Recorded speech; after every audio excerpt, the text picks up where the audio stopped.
Welcome to Carib 21, where we share what's trending in and around the Caribbean. If it's your first time joining us, please feel free to like, share, and subscribe for more amazing content. So, Candace Owens took things to a different level on Friday when she brought Donald Harris and Jamaica's first Prime Minister, Bustamante, into the conversation. So, let's talk about it. And she loved Bustamante. He just adopted that name, Bustamante, maybe to make it sound like he was a person. So before I move on, I think it's important to remind people that I am only in this conversation because Jamaica is involved. I'm a Jamaican-born content creator that creates content for the Caribbean and Caribbean lifestyle. So this is not political for me. I care nothing about American politics. I'm only here because Jamaica was brought into the conversation. And for those who say that, oh, why you mention Jamaica so much and Candace Owens have receipts and stuff like that, I remind you again, Candace Owens have a lot of receipts, and I acknowledge that most of what she's saying is accurate. A lot of her receipts are indeed accurate, but as a Jamaican, cultural relevance is very important to this conversation. So this video, I'm going to prove to you why I'm here as a Jamaican and why it's important that a Jamaican person should be in the conversation. Just getting the right information, trying to put them together as someone that's never been familiar with Jamaica culture can be very misleading. That's why I'm here. What I'll be doing today, I'll be highlighting certain things that Candace Owens said in her last video that she released on Friday, and I'm going to do some fact checking. If she's correct, I'm going to mention that yes, that is accurate, but there are some information in there that as a Jamaican, I know it's not accurate, and I'm also going to point out those. So that is what I'm going to be doing today. So this is the first clip coming up, and I will react to it. Kamala notably has an estranged relationship with him. He's said that, she has said that, and we know for a fact that he was a committed communist, and he also married a woman who was similarly a committed communist. That is incredibly relevant, okay? So I decided to obsessively revisit his piece that he wrote, Reflections of a Jamaican Father. So it's Father. important to note that I will only be highlighting and responding to things that are related to Jamaica. And in that clip, as you saw, she said that Donald Harris and Vice President Kamala Harris have a strange relationship. And she also went on to say that Donald Harris is a professed communist. So let me answer the first one. So it is not surprised that Donald Harris and Kamala Harris, they have an estranged relationship. It is very evident because, as I mentioned in a previous video, he was not at the DNC and he was not at the inauguration when she became vice president to Joe Biden. So it is very obvious.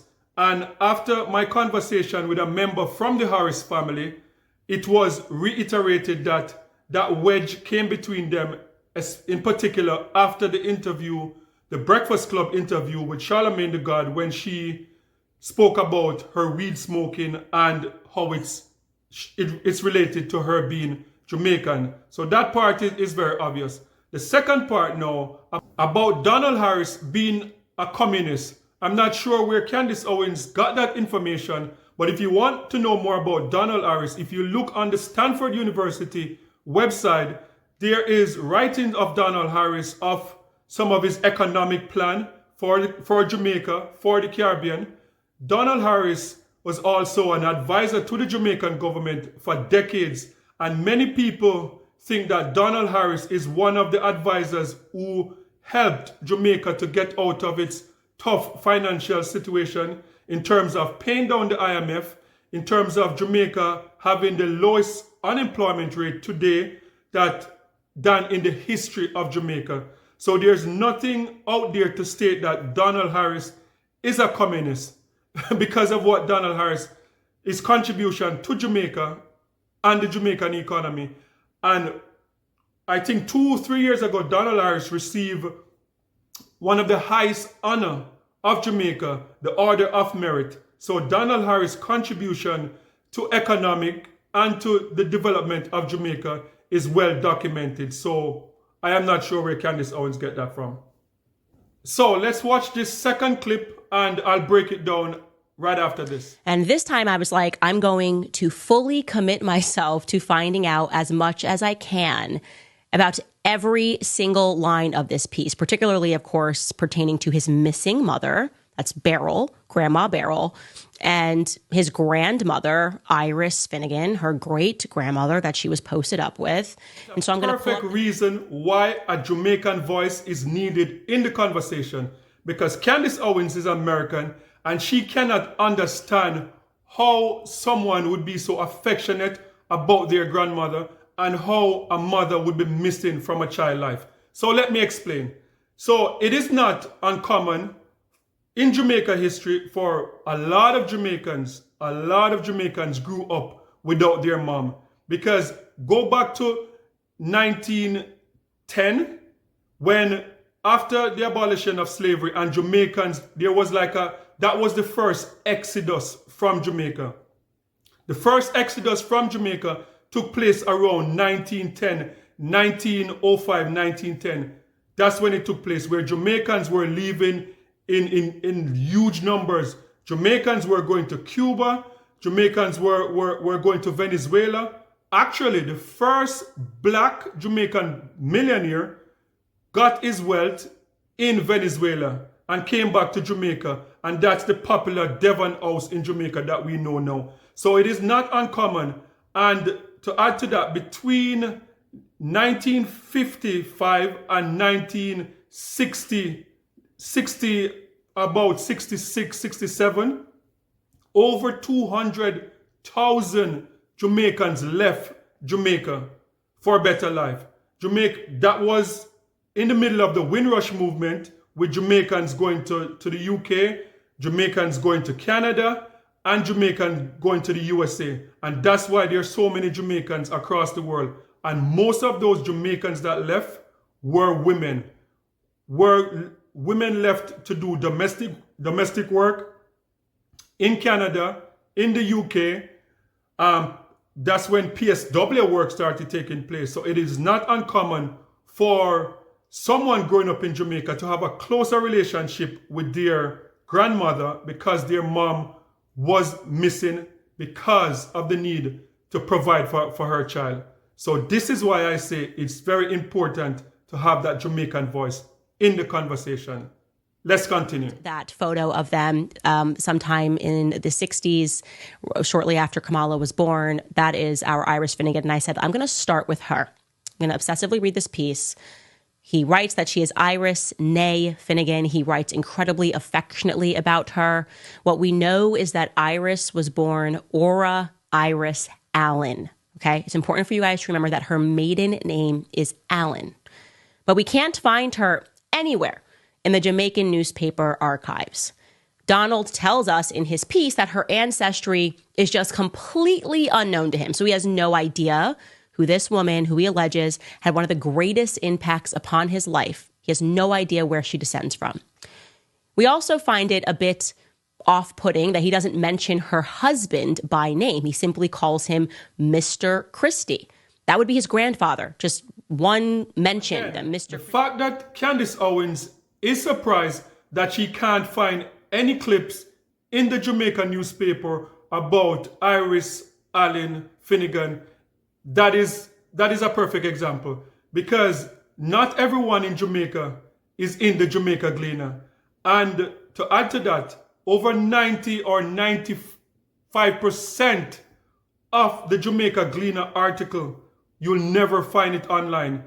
And we know as Jamaicans, like, for example, like when I was going to school, like if I had to do a research about something, like say the earthquake that took place way back in the days, or something that was documented, just say like 1951 storm in Jamaica. If I was doing a project in school and I needed some details on that, I would have to go down to North Street to the Gleaner Company and go there and dig through the archives. The Gleaner Company has like a vault of information, like that 99% of it is not online. So as a Jamaican, in Jamaica, you have access to go down to the Gleaner Company and to do your research and find stuff that you'll never find online. So that is a perfect example. Why? I'm needed in the conversation because the fact that Candace Owens is shocked that Iris could not be found in the paper. You know, I'm Jamaican, and if you look up my name, you're not going to find me in the Jamaica Gleaner. And us as Jamaican, we know that. Again, Jamaicans would never be surprised about the old Mr. Christie, the grandfather situation. Why would he just say Mr. Christie and not refer by name? Most of my friends growing up in Jamaica, I'm not living in Jamaica right now, and if people that I grew up with have no idea of my full name, because if you are Jamaican, you'll know that every Jamaican has a different name. My name is James, but nobody knows me as James. Everybody calls me Gregory. Gregory is not on my birth certificate, but everyone knows me as Gregory. Like my grandfather, when he died, Mas James, when he died, I have no idea what his full name is. Like if I was to conduct any business, I would have to go and ask a family member because I have no idea. And that is very commonplace in Jamaica. Like a lot of friends, like someone will be named, like your name could be like Christopher, and on your birth certificate, and they'll call you Mark. I don't know where we got it from, but that is Jamaica. So as Jamaicans, we are not surprised. Most Jamaicans don't go by the name on their birth certificate. I don't know where it came from. I don't know when it started. But as a Jamaican, you can relate to that. Let's continue. People do exist. I can definitively tell you guys that Iris Finnegan did in fact exist. She just didn't own the farm. She worked it. She was an agricultural laborer. Okay. So how do we know that Iris Finnegan was an agricultural laborer and not a farm owner? Because of her son, Noel Pendergast. He listed her as an agricultural laborer on his documents for him to come into the United States because he was coming into work as an agricultural laborer. So I'm showing you those documents. Again, this is her son, Noel Finnegan. And you see it says, who is your mother? He writes down Iris Finnegan, and they ask what her occupation is. And he writes an agricultural laborer. Okay. So that is incredibly strange, I guess. First and foremost, if your parents owned a sugarcane farm, why would you travel to America for agricultural work on someone else's farm? Okay, Candace, I can answer that for you. If your parents own a farm in Jamaica, why would you be traveling? The difference is a farm in Jamaica, there are different size of farms in Jamaica. People have like small farms that their house is on, that you just get some yam or some dashin or callaloo or whatever, and you go down to the market and you sell it. Hundreds of Jamaicans up to today go to Canada, go to the USA to do farm work. A lot of these guys that go to places like Canada and the US on farm work program, they own their own small farm in Jamaica. So that is not surprising that a family owning a farm would leave Jamaica to go to the USA, because $1 American in Jamaica is almost $200 today. So the value of that, and people, everybody wants to go to America. America is the land of milk and honey. And even from back in the days. So it is not surprising that someone that owns a farm would go to the USA to work on a farm, because it's different. You go to America, you make those US dollars, you come back to Jamaica and you multiply it, and your business grow from that. So that is not surprising. That is not surprising that a Jamaican would leave a farm in Jamaica and go to the US to work on a farm. We also were able to confirm, I'm just taking you guys jogging memory, that Iris did in fact birth Beryl Finnegan. We found Beryl Finnegan's birth certificate. We know that Iris Allen is in fact her mother because she is correctly listed on that birth certificate. But oddly, we then find that Beryl too is listed as just a barmaid on her marriage certificate. Her marriage certificate, by the way, as we determined earlier, to a Lawford Newland, who similarly we saw was traveling into the United States as a laborer looking for work. What is going on here? Does this family have money? Do they not have money? Well, I'll remind you, by the way, that I spoke to Donald Harris's brother, and he told me that all of the kids had businesses that were handed to them by their father, Oscar Harris. That Donald and his two other siblings, were handed businesses. So in my last video, we already established that Christiana Brown, the daughter of Hamilton Brown, a slave owner in Jamaica, and we also mentioned that Christiana Brown had a relationship with one of the Harris brother, and the Harris, there were some of the first set of Jews that came to Jamaica. And that is how we got Oscar Harris. So that is established already. So based on all the information, we know that the Harris side of family, Harris/Brown side of the family, that was the family that had wealth. The other side of family with Finnegan, the Finnegan side with Irene Finnegan and Beryl Finnegan, it's already established that that side of the family did not have money. So this is old news. Well, we have already established this part of it. The Harris/Brown side of the family, which Candace Owens mentioned that Donald Harris mentioned in his book, that was the side of family with money. So that is it. You know, we don't need to go over it. That's the side with money. The other side, they didn't have any money. They were workers on the farm. So that was already established. Let's continue. He was a great admirer of Busta, Sir William Alexander Bustamante, the chief minister in the colonial government and leader of the Jamaican Labour Party, the JLP. She claimed with conviction and pride to be, herself, Christiana Brown, a Labourite, as the members of the JLP were called, and for the interesting reason that, as she argued, labor is at the heart of everything in life.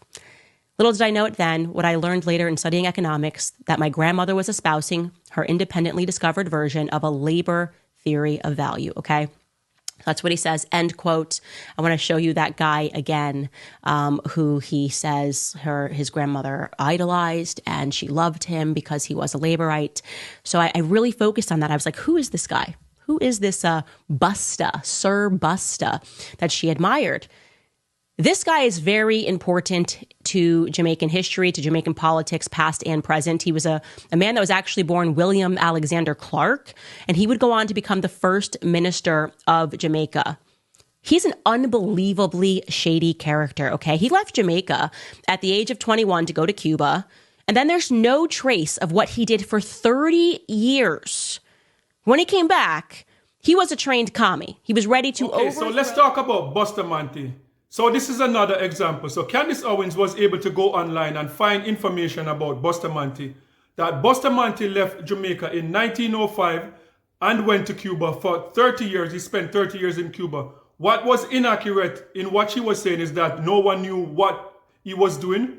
Bustamante went to Cuba to study, and it's well documented that Bustamante was working in the sugar industry in Cuba at the time, because Cuba had a thriving sugarcane industry back in those days. And it's also known that that's where Bustamante went and learned about trade union. And trade union back in those days, even in America, was on the come up, even in America. So Bustamante came back to Jamaica after 30 years. Bustamante came back between 1935 and 1937, and a few years later started the Bustamante Trade Union, and he was the first trade unionist in Jamaica, where he was advocating for people that work on the banana plantation, people that work on the sugarcane plantation. And why it is inaccurate also, because at the time, in 1905 to 1935-37, Cuba was not a communist country.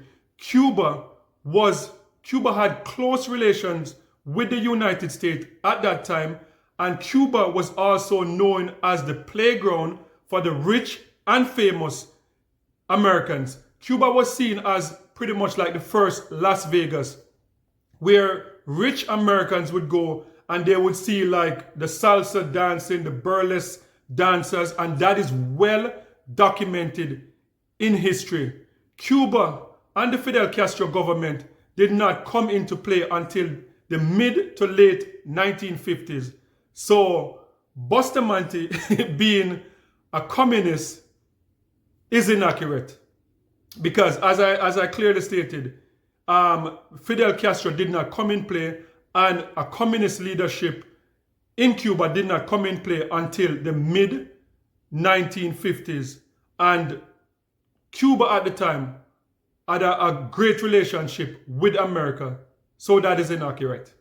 Let's continue. Also called for the genocide of Rastafarians. Look at this headline. This is a headline of somebody going back and revisiting. Bring in all Rastas, dead or alive. Now, if you're American, you don't know much about what a Rastafarian is. You do know who Bob Marley is. Bob Marley is a Rastafarian. You probably have a depiction probably of just Bob Marley. Candace Owens also went and found information about Bustamante and the Coral Gardens massacre. And this one is accurate. This one is accurate. So what happened in 1963, just 1 year after Jamaica gained independence, it was April 11 to 13 when Bustamante gave orders to the Jamaica Security Force to go into Coral Gardens and to get out all the Rastafarians, dead or alive. And that is one of the darkest days in Jamaica history. And we saw the Prime Minister of Jamaica now, Andrew Holness, apologizing on the behalf of Bustamante for those atrocities back then. And that came out of a rich family in Coral Garden that owned the property, and the Rastafarian had property in close proximity that they were farming on. The rich family wanted to turn that area, which presently is one of Jamaica's premier tourist area. So the rich family wanted to transform that area into hotels and to start out the Jamaica Hotel and Hospitality. And it's speculated that the government pretty much got paid to do the dirty job of those people to move out the Rastafarian. And to add to that, Rastafarian relationship with the government, even before independence, Rastafarians were beaten all over the place whenever you see them. And I remember growing up as a child, they used to call Rastafarian the black art man. And they would say Rastafarians are cannibal. And they would tell us as kids, if you see a Rastafarian, you need to run from them because they'll just grab you and you'll never be seen again. So Jamaica, we have been coming from a dark history in pertaining to how Jamaicans treat Rastafarian. So that part of what Candace Owens said, that is reality, that's a fact. And that is, personally for me, that is the reason why I believe that Bustamante should never be a national hero of Jamaica. Okay guys, so I think I'm going to end the video right here. And as I said, for me, this is not political. I'm just being a Jamaican voice in a conversation that's taking place about Jamaica without a Jamaican voice being there. And I think it's very important because, as I said, Candace Owens, no one can deny that Candace Owens is a smart person. She's very intelligent and she's the best at what she does. And I'm sure, like, if she was on the other side, people would have been cheering on her on the other side. But for me, it's very important that with Jamaica in the conversation, that Jamaica is not painted in any negative way, or just to understand Jamaica, because just getting information from online is not enough, because culturally, Jamaica is different. Everything about Jamaica is different from America. So if you are in America, you have never been to Jamaica, you understand nothing about the Jamaican culture, a lot of things will seem foreign to you. Just like how I said Candace Owens could not imagine that someone could write a book and not mention their mom, but mention their grandmother, when back in the days, grandmothers were the most loved in Jamaica because they spend most of the time with the kids in most of the household. And that's a cultural difference between a place like Jamaica and the United States, because Jamaica is the place where people are trying to get away to find better for their family. America, if you're born in America and live in America, you are already in the promised land. So, you know, that is it. So if you found any value in this video, please feel free to like, share, and subscribe. for more amazing content. And remember, peace. I'm out.